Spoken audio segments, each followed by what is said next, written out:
ഇന്നത്തെ geo political developments നമ്മൾ ട്രംപിൻ്റെ ട്രൂത്ത് സോഷ്യൽ മീഡിയ പോസ്റ്റിൽ നിന്ന് തന്നെ തുടങ്ങാം. അപ്പം അതിനുമുമ്പേ കഴിഞ്ഞ 2 ദിവസം നമുക്ക് വീഡിയോ ഇടാൻ പറ്റിയില്ല. അതിന് നമ്മൾ ഖേദം പ്രകടിപ്പിക്കുകയാണ്.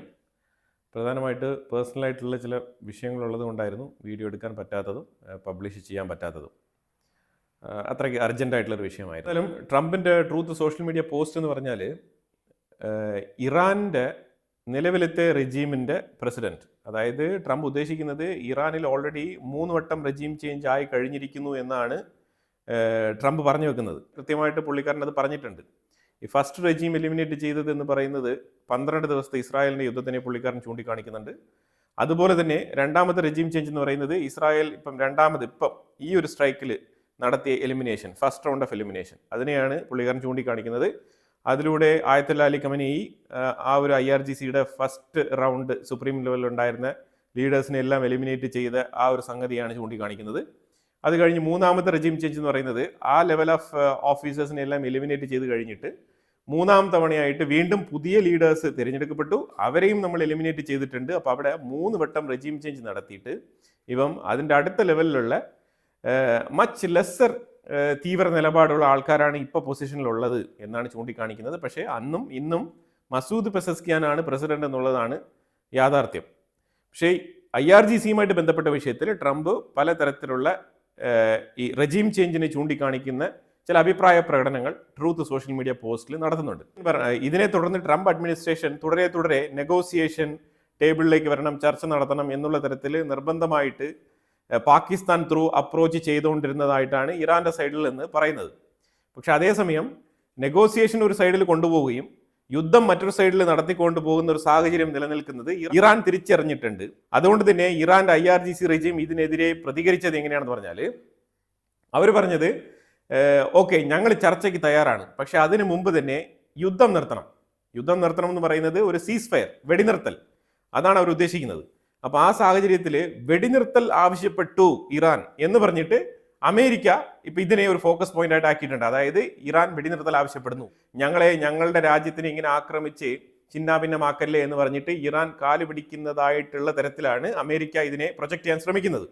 പക്ഷെ അതേ സാഹചര്യത്തിൽ ഇറാൻ പറഞ്ഞു വെച്ചത് വളരെ വ്യക്തമാണ്, നെഗോസിയേഷന് തന്നെ ഞങ്ങൾ തയ്യാറാകണം എന്നുണ്ടെങ്കിൽ വെടിനിർത്തൽ ആവശ്യമാണ്, അതായത് യുദ്ധം അവസാനിപ്പിക്കണം, ആക്രമണം നിർത്തണം എന്നാണ് ഇറാൻ പറഞ്ഞു വെച്ചത്. എന്നാലേ ഞങ്ങൾ ചർച്ചയ്ക്കെങ്കിലും തയ്യാറാവും എന്നുള്ളതാണ് ഇറാന്റെ ഡിമാൻഡ്. ആ ഡിമാൻഡിനെ ഒരു റിക്വസ്റ്റ് എന്നുള്ള തരത്തിൽ അമേരിക്ക അതിനെ നോക്കിക്കാണുന്നുണ്ട്. ട്രംപിന്റെ ട്വീറ്റും അങ്ങനെ തന്നെയാണ് ചൂണ്ടിക്കാണിക്കുന്നത്. എനിവേ രണ്ടുപേരും ചില ടാക്ടിക്സ് ഉപയോഗിക്കുന്നുണ്ട്, വേർഡിങ്സ്, വാക്കുകൾ അങ്ങോട്ടും ഇങ്ങോട്ടും മാറ്റിമറിച്ചിട്ടുള്ള ചില കളികൾ, അതാണ് ഇപ്പം അങ്ങോട്ടും ഇങ്ങോട്ടും നടന്നുകൊണ്ടിരിക്കുന്നത്. അപ്പോൾ അതിന് ട്രംപ് കൊടുത്തിരിക്കുന്ന മറുപടി ഉണ്ട്. ഇതിനകത്ത് സ്ട്രേറ്റ് ഓഫ് ഹോർമോസ് എപ്പോഴും ഫ്രീ ആയിരിക്കണം. ഇപ്പം ഡെഡ് ലൈൻ എന്ന് പറയുന്നത് 6-ാം തീയതിയാണ് കൊടുത്തിരിക്കുന്നത്. ഏപ്രിൽ 6-ാം തീയതി ഡെഡ് ലൈൻ എന്ന് പറഞ്ഞിട്ടാണ് ട്രംപ് പ്രസ്താവന പുറത്തിറക്കിയത്. അപ്പോൾ 6-ാം തീയതിക്കുള്ളിൽ സ്ട്രേറ്റ് ഓഫ് ഹോർമോസിൽ ഒരു തീരുമാനം ഉണ്ടാവണം, വളരെ ഫ്രീ ആയിട്ടുള്ള ഒരു പാസേജ്, അത് യാഥാർത്ഥ്യമാവണം. അപ്പം അതിനെ ബേസ് ചെയ്തിട്ടായിരിക്കും ബാക്കി കാര്യങ്ങൾ.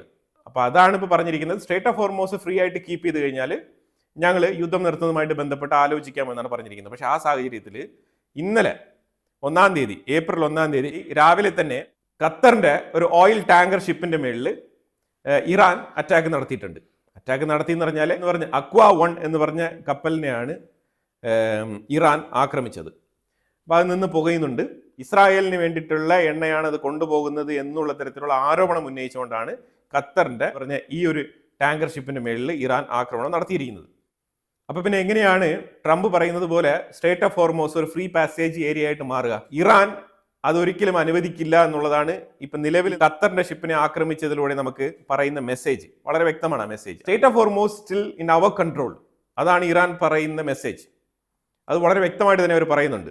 മറ്റുള്ള എത്രയോ രാജ്യങ്ങളിലെ ഷിപ്പുകളൊക്കെ അവർ കടത്തിവിടുമ്പോഴും, ഇന്ത്യ ഉൾപ്പെടെയുള്ള ഇന്ത്യ, ചൈന, ജപ്പാൻ പോലത്തെ രാജ്യങ്ങളിലെ ഷിപ്പുകളൊക്കെ അതിലെ കടന്നു പോകുമ്പോഴും ഇത്തരത്തിലുള്ള സെലക്റ്റീവ് ആയിട്ടുള്ള ഷിപ്പുകളെ ഇറാൻ ടാർഗറ്റ് ചെയ്യുന്നുണ്ട്. IRGC ആ ഒരു മെസ്സേജ് വളരെ വ്യക്തമായിട്ട് പറയാൻ ആഗ്രഹിക്കുന്നുണ്ട്. അതായത് still straight of Hormuz under ഇറാൻസ് control എന്നുള്ളതാണ് അവർ ഇപ്പോഴും പറഞ്ഞു വെക്കുന്നത്. UAE ആണെങ്കിൽ 35 അൺമാൻഡ് ഏരിയൽ വെഹിക്കിൾ ഡ്രോണുകളും അതുപോലെ തന്നെ 5 ബാലിസ്റ്റിക് മിസൈലുകളുമാണ് ഏപ്രിൽ 1-ാം തീയതി നേരിട്ടത്. ഇപ്പം മൊത്തത്തിൽ നമ്മൾ യുദ്ധം തുടങ്ങിയത് മുതൽ നമ്മൾ ഫെബ്രുവരി 28-ാം തീയതി മുതൽ നമ്മൾ കണക്കെടുത്ത് കഴിഞ്ഞാൽ UAE പറയുന്ന കണക്ക് പ്രകാരം 2012 ഡ്രോണുകളും 19 ക്ലസ്റ്റർ വാർഹെഡുകളും 438 ബാലിസ്റ്റിക് മിസൈലുകളുമാണ് UAE നേരെ മാത്രം ഇറാൻ പ്രയോഗിച്ചിരിക്കുന്നത്. ഇതിന്റെ മെജോറിറ്റി എല്ലാം തന്നെ UAE വളരെ വിജയകരമായി തന്നെ ഇന്റർസെപ്റ്റ് ചെയ്തിട്ടുണ്ട്. അത് വളരെ വളരെ മനോഹരമായിട്ട് തന്നെ UAE ഈ വിഷയത്തിൽ അപ്രിസിയേഷൻ അർഹിക്കുന്നു എന്നുള്ളതിൽ യാതൊരു ഡൗട്ടും ഇല്ല. അൽത്തനഫ് എന്ന് പറഞ്ഞ ആ ഒരു ഏരിയ ഉണ്ടല്ലോ, അതായത് സിറിയ, ഇറാഖ്, ജോർദാൻ ആ ഒരു ബോർഡർ ഏരിയ. അപ്പോൾ ആ മേഖലയിൽ അൽത്തനഫ് ഏരിയ ഇപ്പം ഇച്ചിരി കൺട്രോളിൽ വന്നിട്ടുണ്ട്. ഇതിനു മുമ്പ് അവിടെ ആക്രമണങ്ങൾ നടത്തിയിട്ടുണ്ടായിരുന്നു. അത് ഇറാഖിന്റെ ഉള്ളിൽ പ്രവർത്തിക്കുന്ന ഇറാൻ സപ്പോർട്ടേഴ്സ് ആയിട്ടുള്ള മിലീഷ്യ ഗ്രൂപ്പുകളാണ് അവിടെ ആക്രമണം നടത്തിയിരുന്നത്. അപ്പോൾ അതിനെ വളരെ എഫക്റ്റീവായിട്ട് തന്നെ ചെറുത്ത് തോൽപ്പിച്ച് അൽത്തനഫ് എന്ന് പറഞ്ഞ ആ ഒരു റൂട്ട് ഇപ്പം റീ എസ്റ്റാബ്ലിഷ് ചെയ്തിരിക്കുകയാണ്. അതിലൂടെ ട്രാൻസ്പോർട്ടേഷൻ നടത്താൻ പറ്റാതെ കിടന്നിരുന്ന എണ്ണ ടാങ്കർ ലോറികളെല്ലാം തന്നെ ഇപ്പം സിറിയക്കുള്ളിലേക്ക് കടന്നു പോയിട്ടുണ്ട്. അപ്പോൾ ഇറാഖിന്റെ എണ്ണ സിറിയയ്ക്ക് കൃത്യമായിട്ട് സപ്ലൈ കിട്ടുന്ന തരത്തിൽ അൽത്തനഫ് റൂട്ട് റീ എസ്റ്റാബ്ലിഷ് ചെയ്തിട്ടുണ്ട്. ഇനി സിറിയക്കുള്ളിൽ അഹമ്മദ് അൽഷാര പുള്ളിക്കാരൻ ഒരു വിഷയം ചെയ്യുന്നുണ്ട്, അതായത് ഒരു ബില്ല് പാസ്സാക്കുന്നുണ്ട്. ലെജിസ്ലേഷൻ ഡിഗ്രി നമ്പർ 13 ലോ എന്നാണ് പറയുന്നത്. അപ്പോൾ ഇതിനെ എന്താണ് ഉദ്ദേശിക്കുന്നത് പറഞ്ഞാൽ, ഈ കുർദുകളുണ്ടല്ലോ, അതായത് നാഷണാലിറ്റി ഇല്ലാതെ സിറിയൻ പൗരന്മാരായിട്ട് അംഗീകരിക്കപ്പെടാത്ത രീതിയിൽ തുടരുന്ന കുർദുകൾക്ക് സിറ്റിസൺഷിപ്പ് ഉറപ്പുവരുന്നതുമായിട്ട് ബന്ധപ്പെട്ട ഒരു ലോ ആണ് പാസ്സാക്കിയിരിക്കുന്നത്. അപ്പോൾ ഇതുമായിട്ട് ബന്ധപ്പെട്ട അപ്ലിക്കേഷൻസ്, അതായത് കുർദ് കമ്മ്യൂണിറ്റിയിലുള്ള ആൾക്കാർ സിറ്റിസൺഷിപ്പ് വേണം, സിറിയൻ പൗരനായിട്ട് മാറണം എന്നുണ്ടെങ്കിൽ അവർക്ക് ഓപ്പൺ ആയിട്ട് അപ്ലിക്കേഷൻ സബ്മിറ്റ് ചെയ്യാം. ഇത് ശരിക്കും പറഞ്ഞാൽ ഈ കുർദ് സേനകളുണ്ടല്ലോ, SDF എന്ന് വിളിക്കുന്ന ഈ സിറിയൻ ഡെമോക്രാറ്റിക് ഫ്രണ്ട്, ഇത്രയും നാളും അമേരിക്കയുടെ സപ്പോർട്ടോടു കൂടി സിറിയയിൽ വളരെ ശക്തമായി തന്നെ IS-നെതിരെ നിലപാടെടുത്തിരുന്ന ആ സംഘടനയെ തകർക്കാൻ വേണ്ടിയിട്ടാണ് ഇത്തരത്തിലൊരു തീരുമാനം അഹമ്മദ് അൽഷാര കൊണ്ടുവരുന്നത്. ഡമസ്കസ്, അലപ്പോ, ഹക്കാന, റക്ക, ദേറൽസോർ, ഇവിടെ ഈ മേഖലകളിലൊക്കെ അവർ അപ്ലിക്കേഷൻസ് സ്വീകരിക്കുന്നുണ്ട്. ഈ അപ്ലിക്കേഷൻസ് സ്വീകരിച്ചു കഴിഞ്ഞാൽ കൃത്യമായിട്ട് അതിൻ്റെ ഡോക്യുമെന്റേഷനും വെരിഫിക്കേഷൻസ് ഒക്കെ നടത്തിയിട്ട് യഥാർത്ഥത്തിൽ കുർദ് കമ്മ്യൂണിറ്റിയിൽപ്പെട്ട ആളാണെന്നുള്ളത് ഉറപ്പുവരുത്തിക്കൊണ്ട് കൃത്യമായിട്ട് സിറിയൻ പൗരത്വം അവർക്ക് കൊടുക്കാനാണ് ഉദ്ദേശിക്കുന്നത്. അപ്പം ഈ പദ്ധതി ഇങ്ങനെ നടപ്പിലായി കഴിഞ്ഞാൽ ഈ കുർദ് കമ്മ്യൂണിറ്റിയിൽ തന്നെ ചില വിഭാഗക്കാരുണ്ടാവും, നമുക്ക് സിറിയയുമായിട്ട് നല്ല രീതിയിൽ പോവാം എന്ന തരത്തിലുള്ള അഭിപ്രായമുള്ള ആൾക്കാരുണ്ടാവും. അങ്ങനെയുള്ള കുറേ ആൾക്കാരെയൊക്കെ ഇവർ സിറിയൻ പൗരന്മാരായിട്ട് മാറ്റാൻ വേണ്ടിയിട്ടുള്ള തീരുമാനമാണ് ഇപ്പോൾ കൊണ്ടുവന്നുകൊണ്ടിരിക്കുന്നത്. ഇത് എങ്ങനെ വിജയകരമായി അഹമ്മദ് അൽഷാര നടപ്പിലാക്കും എന്നുള്ളതിലാണ് ബാക്കിയുള്ള സിറിയയുടെ ഒരു യൂണിറ്റി തന്നെ ഉള്ളത്. കാരണം യൂണിഫൈഡ് സിറിയയാണല്ലോ പ്ലാൻ ചെയ്യുന്നത്. അപ്പോൾ അത് സക്സസ്ഫുൾ ആക്കാൻ വേണ്ടിയിട്ടാണ് അഹമ്മദ് അൽഷാര ഇങ്ങനൊരു പദ്ധതി കൊണ്ടുവരുന്നത്. എനിവേ, പ്രത്യക്ഷത്തിൽ നോക്കുമ്പോൾ വളരെ നല്ല പദ്ധതിയാണ്. പക്ഷേ ഇത് കുർദുകൾ എങ്ങനെ മനസ്സിലാക്കുന്നു എന്നുള്ളതിലാണ് ഇതിൻ്റെ വിജയം ഉള്ളത്. അല്ലെങ്കിൽ ഇത് അടപടലം പൊട്ടി പാളിസായി പോകും, അത് ഉറപ്പാണ്. ഈ കുർദ് കമ്മ്യൂണിറ്റിയുടെ സെക്യൂരിറ്റി, അതുപോലെ തന്നെ ഈ ISIS എന്ന് പറഞ്ഞ ഈ ഭീകരവാദ സംഘടനയുടെ സപ്പോർട്ട് അഹമ്മദ് അൽഷാരയ്ക്ക് ഇല്ല എന്നുള്ളതും കൂടി ഉറപ്പുവരുത്തേണ്ടതുണ്ട്.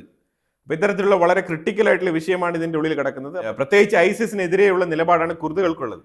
അപ്പോൾ അത് എത്രമാത്രം ഈ ഒരു വിഷയത്തിൽ ജസ്റ്റിഫിക്കേഷൻ ചെയ്യാൻ പറ്റും എന്നുള്ളതാണ് അഹമ്മദ് അൽഷാര അവിടെ ഓപ്പണായിട്ട് എടുത്തു കാണിക്കേണ്ട വിഷയം. അപ്പോൾ അതിൽ പുള്ളിക്കാരൻ സക്സസ് ആയി കഴിഞ്ഞാൽ ഉറപ്പായിട്ടും ഈ ബില്ല് മുന്നോട്ട് പോകും. അല്ലാന്നുണ്ടെങ്കിൽ ഇത് പരാജയപ്പെടും, മൂക്കും കുത്തി വീഴും. ഇന്നലെ ഓവർനൈറ്റ് മീൻസ് 1-ാം തീയതി പുലർച്ചെ ലെബനന്റെ ഉള്ളിൽ 2 മണി എക്സ്ചേഞ്ചുകൾ ഇസ്രായേൽ അറ്റാക്ക് ചെയ്ത് ആ ഓഫീസുകൾ തന്നെ അടിച്ച് തകർത്ത് കളഞ്ഞിരിക്കുകയാണ്. ഇത് എന്തുകൊണ്ടാണെന്ന് പറഞ്ഞാൽ, ഈ മണി എക്സ്ചേഞ്ചുകൾ ഇന്റർനാഷണൽ അപ്രൂവ്ഡ് മണി എക്സ്ചേഞ്ചുകളാണ്. ലെബനന്റെ പേരിലാണ് ഇത് പ്രവർത്തിക്കുന്നത്. ഇത് ലെബനന്റെ പേരിൽ പ്രവർത്തിച്ചാലും ഇതിന്റെ പുറകിലുള്ള ആൾക്കാർ ശരിക്കും ഹെസ്ബുള്ളയുമായിട്ട് ബന്ധമുള്ള ആൾക്കാരാണ്. കർദൽ ഹസൻ എന്ന് പറഞ്ഞ ആ ഒരു കമ്പനിയുടെ ഫണ്ട് എടുത്താണ് ഇവരിത് ഉപയോഗിക്കുന്നത്. അപ്പോൾ അതായത് ഹിസ്ബുള്ളയ്ക്ക് വേണ്ടി പൈസ കൂട്ടുന്ന തിരക്കിലാണ് ഈ 2 എക്സ്ചേഞ്ചുകൾ. അപ്പോൾ അത് കൃത്യമായിട്ട് കണ്ടെത്തിയതിൻ്റെ പേരിലാണ് ഈ 2 സ്ഥാപനങ്ങൾക്ക് നേരെയും അറ്റാക്ക് നടത്തിയിരിക്കുന്നത്. അപ്പോൾ അതിൽ ആ ഓണേഴ്സിന്റെ പേര് വളരെ വ്യക്തമായിട്ട് ഇസ്രായേൽ ചൂണ്ടിക്കാണിക്കുന്നുണ്ട്. ഒരാളുടെ മണി എക്സ്ചേഞ്ച് ഹുസൈൻ ഇബ്രാഹിം എന്ന് പറഞ്ഞ ഹെസ്ബുള്ളയുമായിട്ട് ബന്ധമുള്ള വ്യക്തിയുടെ മണി എക്സ്ചേഞ്ച് ആണ് ഒരെണ്ണം. മുഹമ്മദ് നൂറുദ്ദീൻ എന്ന് പറഞ്ഞ മറ്റൊരു ഹെസ്ബുള്ള ഏജന്റ് നടത്തുന്ന മണി എക്സ്ചേഞ്ച് ആണ് മറ്റൊന്ന്. അപ്പോൾ ഇങ്ങനത്തെ 2 മണി എക്സ്ചേഞ്ചുകളാണ് ടാർഗറ്റ് ചെയ്ത് ഡിസ്മാൻഡിൽ ചെയ്തിരിക്കുന്നത്. അതായത് ഖത്തറാണെന്നുണ്ടെങ്കിൽ ഇനി ലെബനീസ് പൗരന്മാർക്ക് ഓൺ അറൈവൽ വിസ ഇല്ല എന്നുള്ളൊരു പ്രഖ്യാപനമാണ് ഖത്തർ ഇപ്പോൾ പുതുതായിട്ട് ഇംപ്ലിമെന്റ് ചെയ്തിരിക്കുന്നത്. ഇതിന് മുമ്പ് ലെബനീസ് നാഷണൽസിന് ഖത്തർ എയർപോർട്ടിൽ ഇറങ്ങിക്കഴിഞ്ഞാൽ ഓൺ അറൈവൽ വിസ കിട്ടും. ഇനി അങ്ങനത്തെ ഒരു സംവിധാനമില്ല. ഇനി മുൻകൂട്ടി നിങ്ങൾ അപ്ലൈ ചെയ്യണം. അവർ കൃത്യമായിട്ട് ഡേറ്റയൊക്കെ വെരിഫൈ ചെയ്ത് എംബസിക്കൊക്കെ അയച്ചു കൊടുത്ത് ഇവന് ഹെസ്ബുള്ള ബന്ധമുണ്ടോ ഇല്ലയോ, ഭീകരവാദ ബന്ധമുണ്ടോ ഇല്ലയോ എന്നുള്ളതൊക്കെ അന്വേഷിച്ചിട്ട് ഇനി വിസ കൊടുക്കൂ എന്നുള്ള പുതിയ തീരുമാനമാണ് ഖത്തർ എടുത്തിരിക്കുന്നത്. നല്ല മാറ്റം, നല്ല തുടക്കം. എല്ലാ തീവ്രവാദ ഗ്രൂപ്പുകൾക്കെതിരെയും ഇത്തരത്തിലുള്ള നടപടികൾ ഖത്തർ സ്വീകരിച്ചു കഴിഞ്ഞാൽ വളരെ നന്നായിരിക്കും. ഇല്ല അതിതീവ്ര നിലപാടുമായിട്ട് ഞങ്ങൾ ഇത്തരത്തിലുള്ള ദീനും കാര്യങ്ങളൊക്കെ മുന്നോട്ട് കൊണ്ടുപോകാനാണ് ആഗ്രഹിക്കുന്നത് എന്ന് പറഞ്ഞു കഴിഞ്ഞാൽ ഇനിയും കാര്യങ്ങൾ വഷളാവും. അത് ഇത്രയും നാളും ഇവർ ആർക്ക് വേണ്ടിയിട്ടാണോ മീഡിയേഷൻ നടത്തിക്കൊണ്ടിരുന്നത്, ആരെ രക്ഷിക്കാനാണോ മീഡിയേഷൻ നടത്തിക്കൊണ്ടിരുന്നത്, അവർ തന്നെയാണ് ഇപ്പോൾ ഇവർ തിരിച്ചടിച്ചുകൊണ്ടിരിക്കുന്നത്. അതാണ് ഇറാൻ. ഇറാനിലൊക്കെ എമർജൻസി ആയിട്ട് അബ്ദുറഹ്മാൻ അൽത്താനി പോയി ഇറങ്ങി സംസാരിച്ച ദിവസങ്ങളൊക്കെ ഉണ്ട് ആയത്തുൽ അലി ഖമനിയുമായിട്ട്. അത്രത്തോളം ഡീപ്പർ ലെവലിൽ ഡിസ്കഷൻസ് ഒക്കെ പോയിരുന്നു, ഡിസ്കഷൻസ് ഒക്കെ നടന്നിരുന്നു. പക്ഷെ ഇപ്പം എന്താണ് അവസ്ഥ എന്ന് പറഞ്ഞാൽ നേരെ തലതിരിഞ്ഞ അവസ്ഥയാണ് ഇപ്പം നമുക്ക് കാണാൻ കഴിയുന്നത്. ഇറാൻ ഖത്തറിനെ അവരുടെ ഒരു അലയായിട്ടോ അല്ലെങ്കിൽ അവരുമായിട്ട് ബന്ധപ്പെട്ട ആൾക്കാരായിട്ടോ അല്ലെങ്കിൽ അവരുടെ സൊസൈറ്റിയിൽപ്പെട്ട ആൾക്കാരായിട്ടോ പോലും അവർ കരുതുന്നില്ല. അവർ കരുതിക്കൊണ്ടിരിക്കുന്നത് മറ്റുള്ള ലോകത്തുള്ള രാജ്യങ്ങളെല്ലാം ഖത്തറിനെ എങ്ങനെയാണ് US വളരെ ക്ലോസ് അലയായിട്ടാണ് കരുതുന്നത്, അതുപോലെ തന്നെയാണ് ഇറാനും കരുതിയിരിക്കുന്നത്. ഇപ്പം മീഡിയേഷൻ അത് എന്നൊക്കെ പറഞ്ഞുകൊണ്ട് ഇടപെട്ടത് കൊണ്ട് മാത്രം ഖത്തറിനെ ഞങ്ങൾ ആക്രമിക്കാതിരിക്കില്ല എന്നുള്ള ശക്തമായ മെസ്സേജ് ഇറാൻ കൊടുത്തിട്ടുണ്ട്. ആ അടി തിരിച്ചു കിട്ടിയപ്പോഴത്തേക്കാണ് ഇസ്രായേലിന്റെ സൈഡിൽ നിന്നുള്ള ആക്രമണമൊന്നും ഒന്നും അല്ല എന്നുള്ള തരത്തിൽ ഖത്തറിന് മനസ്സിലാക്കാൻ പറ്റിയത്. ഇന്നലെ തന്നെ ഇസ്രായേൽ UAE അംബാസിഡർ മുഹമ്മദ് അൽ ഖായ ഇസ്രായേലിന്റെ പാസ് ഓവർ ആ ഒരു ഹോളിഡേ വിഷ് ചെയ്തിരിക്കുകയാണ്.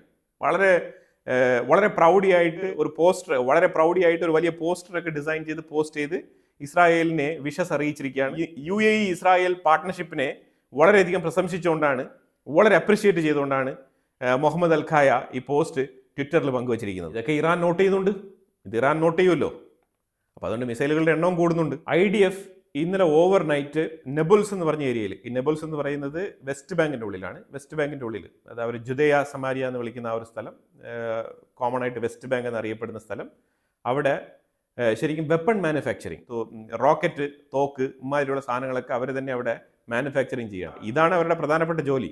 അപ്പോൾ അങ്ങനെ നെബുൾസിൽ വലിയൊരു ഏരിയ തന്നെ ഈ വെപ്പൺ മാനുഫാക്ചറിങ്ങുമായിട്ട് ബന്ധപ്പെട്ട് പ്രവർത്തിക്കുന്നു എന്നുള്ളത് മനസ്സിലാക്കിക്കൊണ്ട് ആ ഏരിയയിൽ ഓവർ നൈറ്റ് റെയ്ഡ് നടത്തി കംപ്ലീറ്റ് പ്രൊഡക്ഷൻ യൂണിറ്റും അതുമായിട്ട് ബന്ധപ്പെട്ട് പ്രവർത്തിച്ച വ്യക്തികളെയും സീസ് ചെയ്തിട്ടുണ്ട്. ഇത് 2 ദിവസങ്ങൾക്ക് മുമ്പ് നമ്മൾ പറഞ്ഞിരുന്നു. കുറേ ആൾക്കാർ വെസ്റ്റ് ബാങ്കിന്റെ സൈഡിൽ നിന്നും ഇസ്രായേലിന്റെ മുന്നിൽ സറണ്ടർ ആയിട്ടുണ്ടായിരുന്നു, 30 പേര്. ഈ 30 പേരിൽ നിന്നും കിട്ടിയ ഇൻഫർമേഷനെ തുടർന്നാണ് ഇങ്ങനൊരു ഓപ്പറേഷൻ IDFന് നടത്താൻ കഴിഞ്ഞത്. അതായത് അവർ നടത്തുന്ന ഓരോ ഓപ്പറേഷൻസിലും അതിനെ ലീഡ് ചെയ്ത് പോകുന്ന മറ്റൊരു വിഷയം ഉണ്ടാവും, ഒരു കണ്ണി ഉണ്ടാവും, ഒരു ലിങ്ക് ഉണ്ടാവും. ആ ലിങ്ക് ഡെവലപ്പ് ചെയ്ത് പോകുമ്പോഴത്തേക്കാണ് വലിയ വലിയ സംഗതികളൊക്കെ ഇങ്ങനെ പിടിച്ചെടുക്കാൻ പറ്റുന്നത്. പലപ്പോഴും ഇങ്ങനെയാണ്, ചെറിയ ഓപ്പറേഷനായിട്ട് തോന്നും, ആ ഓപ്പറേഷൻ ചെന്നെത്തി നിൽക്കുന്നത് വലിയ വിഷയങ്ങളിലായിരിക്കും. 3 ദിവസങ്ങൾക്ക് മുമ്പ് ഇതേ വെസ്റ്റ് ബാങ്കിൽ സംഭവിച്ചിരുന്നത്. അമേരിക്ക PAC-3 മിസൈൽസ്, ഈ PAC-3 മിസൈൽ എന്ന് പറഞ്ഞാൽ പാട്രിയോട്ട് മിസൈൽ സിസ്റ്റത്തിൽ ഉപയോഗിക്കുന്ന, എയർ ഡിഫൻസിന് വേണ്ടിയിട്ട് ഉപയോഗിക്കുന്ന ആ മിസൈൽ സിസ്റ്റമാണ്.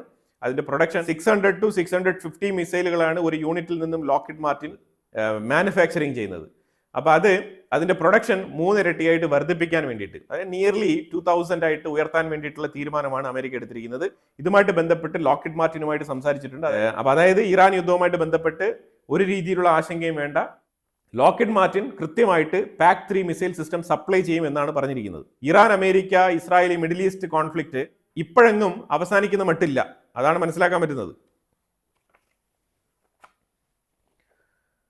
ഇന്നലെ ഒറ്റ ദിവസം, കഴിഞ്ഞ 2 ദിവസം കൊണ്ട് 31 മാർച്ച് 1 ഏപ്രിൽ, ഈ 2 ദിവസങ്ങൾ കൊണ്ട് ടോട്ടൽ 400 ഏരിയയാണ് ഇസ്രായേൽ അറ്റാക്ക് നടത്തിയിരിക്കുന്നത്. ഞാൻ അതുമായിട്ട് ബന്ധപ്പെട്ട ഫൂട്ടേജസ് ഇവിടെ വെച്ച് പോകുന്നുണ്ട്. ഇറാന്റെ ഉള്ളിൽ വിവിധ മേഖലകൾ, പ്രത്യേകിച്ച് തെഹ്റാൻ ഏരിയ കേന്ദ്രീകരിച്ച് താറുമാറായിട്ടുള്ള ആക്രമണങ്ങളാണ് ഇസ്രായേൽ നടത്തിയത്. അപ്പോൾ അതിനകത്ത് IAF acting against intelligence unit, IRGC റെജിമിന്റെ ഇന്റലിജൻസ് യൂണിറ്റിനെ ടാർഗറ്റ് ചെയ്ത് അറ്റാക്ക് നടത്തിയിട്ടുണ്ട്. അതുപോലെ ഡസൻസ് ഓഫ് മിലിറ്ററി സൈറ്റുകൾ IRGCയുടെ തന്നെ. ശരിക്കും കഴിഞ്ഞ 2 ദിവസത്തെ അറ്റാക്കിനെ ഇസ്രായേൽ തന്നെ വിശേഷിപ്പിക്കുന്നത് ഹാർട്ട് ഓഫ് തെഹ്റാൻ, ആ റീജിയൻ കേന്ദ്രീകരിച്ചാണ് അറ്റാക്ക് നടത്തിയിരിക്കുന്നത്. IRGCക്ക് വളരെയധികം പെയിൻഫുൾ ആകുന്ന രീതിയിലാണ് നമ്മളുടെ ഓപ്പറേഷൻ എന്നാണ് IDF പറഞ്ഞിരിക്കുന്നത്. ഇതിനകത്ത് പ്രൊഡക്ഷൻ ഇൻഡസ്ട്രീസ് മാത്രം 15 മിസൈൽ മാനുഫാക്ചറിംഗ് യൂണിറ്റുകൾ അടിച്ച് തകർത്തിട്ടുണ്ട്. Central complex of Iranian military defence office, central complex, ആ സെൻട്രൽ കോംപ്ലക്സ് എന്ന് പറയുന്നത് വലിയൊരു കോമ്പൗണ്ടാണ്. ആ കോമ്പൗണ്ടിന്റെ ഉള്ളിൽ മിസൈൽ പ്രൊഡക്ഷൻ യൂണിറ്റുകളുണ്ട്, അതുപോലെ തന്നെ ഡെവലപ്മെന്റ് സൈറ്റുകളുണ്ട്, R&D റിസർച്ച് വർക്ക് നടത്തുന്ന സെന്ററുകളുണ്ട്, അതുപോലെ തന്നെ എയർക്രാഫ്റ്റുകൾ, റിമോട്ട്ലി ഓപ്പറേറ്റഡ് എയർക്രാഫ്റ്റുകൾ, ഡ്രോൺസ്, ഇങ്ങനത്തെ വിഷയങ്ങളെല്ലാം തന്നെ അവിടെ നടക്കുന്നുണ്ട്. ആ ഏരിയകളാണ് കേന്ദ്രീകരിച്ച് അറ്റാക്ക് നടത്തിയത്. അതുകൂടാതെ തന്നെ ഡിഫൻസ് സിസ്റ്റംസ്, ലോഞ്ചർ സൈറ്റുകൾ, സ്റ്റോറേജ് യൂണിറ്റുകൾ, അതുപോലെ ബാലിസ്റ്റിക് മിസൈൽ യൂണിറ്റുകൾ, ഇതെല്ലാം തെരഞ്ഞു പിടിച്ച് അറ്റാക്ക് നടത്തിയിരിക്കുകയാണ്. മുജിത്താബ ഖൊമനേയി കുറേ നാൾ കഴിഞ്ഞിട്ട് ഒരു ട്വീറ്റ്, മുജിത്താബ ഖൊമനേയിയുടെ ട്വിറ്റർ പേജിലാണ് വന്നിരിക്കുന്നത്. മൊജിദാബ കൊമനേയിയാണ് ട്വീറ്റ് ചെയ്തത് എന്നുള്ളതിന്റെ തെളിവൊന്നുമില്ല. പക്ഷേ മൊജിദാബ കൊമനേയി അങ്ങനെയാണെങ്കിൽ ഒരു വോയിസ് നോട്ടെങ്കിലും ഇടായിരുന്നു, അത് ഇട്ടിട്ടില്ല. ഇന്നത്തെ കാലത്താണെങ്കിൽ ഒരു വീഡിയോ ക്ലിപ്പെങ്കിലും എടുത്തിടായിരുന്നു, അത് ഇട്ടിട്ടില്ല. സെൽഫി ആയിട്ട് തന്നെ വീഡിയോ ക്ലിപ്പ് എടുത്തിടായിരുന്നു, അതും ഇട്ടിട്ടില്ല.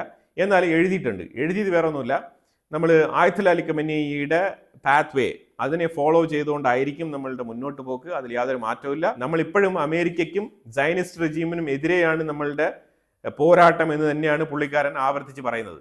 ഇറാൻ ആണെന്നുണ്ടെങ്കിൽ 1 ഏപ്രിലിൽ 8 ബാലിസ്റ്റിക് മിസൈലുകളാണ് ഇസ്രായേലിലേക്ക് അയച്ചത്. പ്രത്യേകിച്ച് സെൻട്രൽ ഇസ്രായേൽ, അതേപോലെ തന്നെ ഒരു ക്ലസ്റ്റർ ബോംബും അയച്ചിട്ടുണ്ടായിരുന്നു, ഒരു ക്ലസ്റ്റർ വാർഹെഡും അയച്ചിട്ടുണ്ടായിരുന്നു. മിക്ക സെൻട്രൽ ഇസ്രായേലിനെ ഫോക്കസ് ചെയ്ത് വന്ന മിക്ക മിസൈലുകളും ഇസ്രായേൽ ഇന്റർസെപ്റ്റ് ചെയ്തിട്ടുണ്ട്. പിന്നെ ചില മിസൈലുകൾ ഡെഡ് സ്പേസിലേക്ക് വരുന്നുണ്ട്. ഇസ്രായേലിന്റെ ഡിഫൻസ് സിസ്റ്റത്തിൽ തന്നെ ഡെഡ് സ്പേസിലേക്ക് വന്ന് വീഴുന്ന മിസൈലുകളെ ഇന്റർസെപ്റ്റ് ചെയ്ത് എക്സ്പെൻസീവ് ആയിട്ടുള്ള ഇന്റർസെപ്റ്റർ മിസൈലുകൾ നഷ്ടപ്പെടുത്തേണ്ട എന്നുള്ളത് അവരുടെ മിലിറ്ററി സ്ട്രാറ്റജിയാണ്, കോസ്റ്റ് കട്ടിങ്ങിന്റെ ഭാഗമായിട്ട്. കാരണം ഇസ്രായേൽ ഉപയോഗിക്കുന്ന ഇന്റർസെപ്റ്റേഴ്സ് എല്ലാം തന്നെ വളരെ എക്സ്പെൻസീവ് ആണ്. പ്രത്യേകിച്ച് എയർ ഡിഫൻസ് സിസ്റ്റം അങ്ങനെ തന്നെയാണ് അവർ ഓർഗനൈസ് ചെയ്തിരിക്കുന്നത്. ക്ലസ്റ്റർ വാർഹെഡ് സെൻട്രൽ ഇസ്രായേലിൽ തന്നെ വിവിധ മേഖലകളിൽ ചിന്നിച്ചിത്തറി പോയി പതിച്ചിട്ടുണ്ട്. അതിലൊരു വീട് ഡാമേജ് ആയിട്ടുണ്ട്, ഒരു വാഹനം കത്തി നശിച്ചിട്ടുണ്ട്, 65 വയസ്സുള്ള ഒരു വ്യക്തിക്ക് പരിക്കേറ്റിട്ടുണ്ട്. ഫർദർ നോ മോർ ഇഞ്ചുറീസ് എന്നാണ് പറഞ്ഞിരിക്കുന്നത്. ഇതിനകത്ത് ഇറാൻ ടാർഗറ്റ് ചെയ്ത ഏരിയകൾ എന്ന് പറയുന്നത് സെൻട്രൽ ഇസ്രായേൽ, റോഷ് ഹയേൻ, പെറ്റ ടെക്കീവ എന്ന് പറഞ്ഞ സ്ഥലം. അതുപോലെ ഹെസ്ബുള്ളയുടെ സൈഡിൽ നിന്നും റോക്കറ്റുകൾ നോർത്തേൺ ഇസ്രായേലിലേക്ക് അയച്ചിട്ടുണ്ടായിരുന്നു. അത് ഓപ്പൺ ഏരിയയിലാണ് ആ റോക്കറ്റുകളെല്ലാം തന്നെ പതിച്ചത്. പ്രത്യേകിച്ച് ഇന്നലെ ഹെസ്ബുള്ള അയച്ച മിസൈലുകളെല്ലാം തന്നെ ഡെഡ് സ്പേസിലേക്കാണ് വന്ന് വീണിരിക്കുന്നത്. പക്ഷേ ഈ ഹെസ്ബുള്ള ഇങ്ങനെ അറ്റാക്ക് നടത്തിക്കൊണ്ടിരിക്കുന്ന അതൊരു സൈഡിൽ, ഞാൻ ഈ ഫോട്ടോയിൽ കാണിച്ചിരിക്കുന്ന 9 പേരും കഴിഞ്ഞ 2 ദിവസത്തിനുള്ളിൽ എലിമിനേറ്റ് ചെയ്യപ്പെട്ട ഹെസ്ബുള്ള അംഗങ്ങളാണ്. ഇതെല്ലാം തന്നെ ഇസ്രായേലാണ് ഇവരെ എലിമിനേറ്റ് ചെയ്തിരിക്കുന്നത്. ഇതിനകത്ത് ഹാജി യൂസഫ് ഇസ്മായിൽ എന്ന് പറഞ്ഞ ഒരു പ്രധാനപ്പെട്ട തീവ്രവാദിയും ഇതിൽ ഉൾപ്പെടുന്നുണ്ട്. അതുപോലെ സിറിയയുടെ പ്രസിഡന്റ് അഹമ്മദ് അൽ ഷാറ യൂറോപ്യൻ വിസിറ്റ് പൂർത്തിയാക്കിയിട്ടുണ്ട്. യൂറോപ്പിൽ പല രാജ്യങ്ങളിടത്തും സഹകരിക്കണം, സിറിയയുടെ ഈ ഒരു യൂണിഫൈഡ് സിറിയ തിയറിയെ ഒന്ന് പ്രൊട്ടക്റ്റ് ചെയ്യണം, അതിനു വേണ്ടിയിട്ട് നിങ്ങൾ അനുകൂലമായിട്ടുള്ള തീരുമാനങ്ങൾ എടുക്കണം എന്നുള്ള വിഷയങ്ങളെക്കുറിച്ചൊക്കെയാണ് ഏറ്റവും കൂടുതൽ അഹമ്മദ് അൽ ഷാറ യൂറോപ്യൻ രാജ്യങ്ങളുടെ അടുത്ത് വെച്ച റിക്വസ്റ്റ്. അതാണ് മനസ്സിലാക്കാൻ പറ്റുന്നത്. അതായത് പുതിയ പുതിയ തീരുമാനങ്ങൾ സിറിയയിൽ നിന്നുണ്ടാവും, അതൊരിക്കലും ലോക സമാധാനത്തിനെ തകർക്കുന്ന തരത്തിലാവില്ല എന്നുള്ള തരത്തിലൊക്കെയാണ് പറഞ്ഞ് കൺവിൻസ് ചെയ്ത് വന്നിരിക്കുന്നത്. അത് കഴിഞ്ഞിട്ടാണ് വന്ന് ഇപ്പോൾ സിറിയയിൽ വന്നിട്ട് മറ്റേ ബില്ലൊക്കെ പാസ്സാക്കിക്കൊണ്ടിരിക്കുന്നത്. കുർദുകൾക്ക് നാഷണാലിറ്റി കൊടുക്കുന്ന ബില്ലൊക്കെ പാസ്സാക്കുന്നുണ്ട്. യൂറോപ്പിൽ നിന്ന് വന്ന ഉടനെ തന്നെ ഈ 13th ലോ ആണ് പാസ്സാക്കിയിരിക്കുന്നത് അഹമ്മദ് അൽ ഷാറ.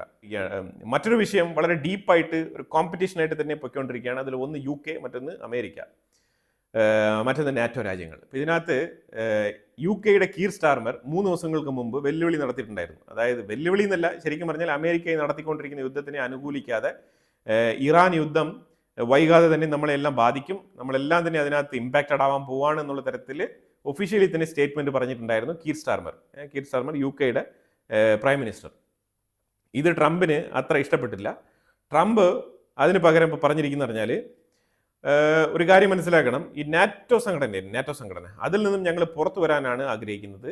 ആ ഡിസിഷൻ എടുക്കേണ്ടത് ശരിക്കും യൂറോപ്പിന്റെ അപ്രോച്ച് എങ്ങനെയാണെന്നുള്ളത് നോക്കിയിട്ടാണ് നമ്മൾ ആ തീരുമാനം എടുക്കുന്നത്. അതായത് ഇപ്പോഴും വൈകിട്ടില്ല, നിങ്ങൾക്ക് വേണമെങ്കിൽ ഇപ്പോഴും അമേരിക്കയോടൊപ്പം ഈ ഇറാൻ യുദ്ധത്തിൽ, ഈ മിഡിൽ ഈസ്റ്റ് കോൺഫ്ലിക്റ്റിൽ വന്ന് പങ്കെടുക്കാം. അതിന് സോളിഡാരിറ്റി പ്രഖ്യാപിക്കാം, അല്ലെങ്കിൽ എന്തെങ്കിലും 1-2 വാർഷിപ്പുകൾ അയച്ചു വെക്കാം.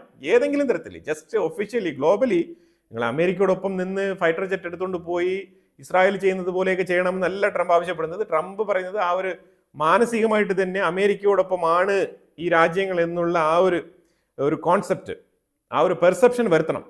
അതാണ് ട്രംപിന്റെ ആവശ്യം. അത് ട്രംപ് വളരെ വൃത്തിയായിട്ട് തന്നെ എഴുതി പിടിപ്പിച്ചിട്ടുണ്ട്. അത് അങ്ങനെ ചെയ്തില്ല എന്നുണ്ടെങ്കിൽ നാറ്റോയിൽ നിന്ന് തന്നെ അമേരിക്ക പുറത്തേക്ക് പോകാനുള്ള തീരുമാനം എടുത്തേക്കാം എന്നും കൂടി പറഞ്ഞു വെച്ചിട്ടുണ്ട്.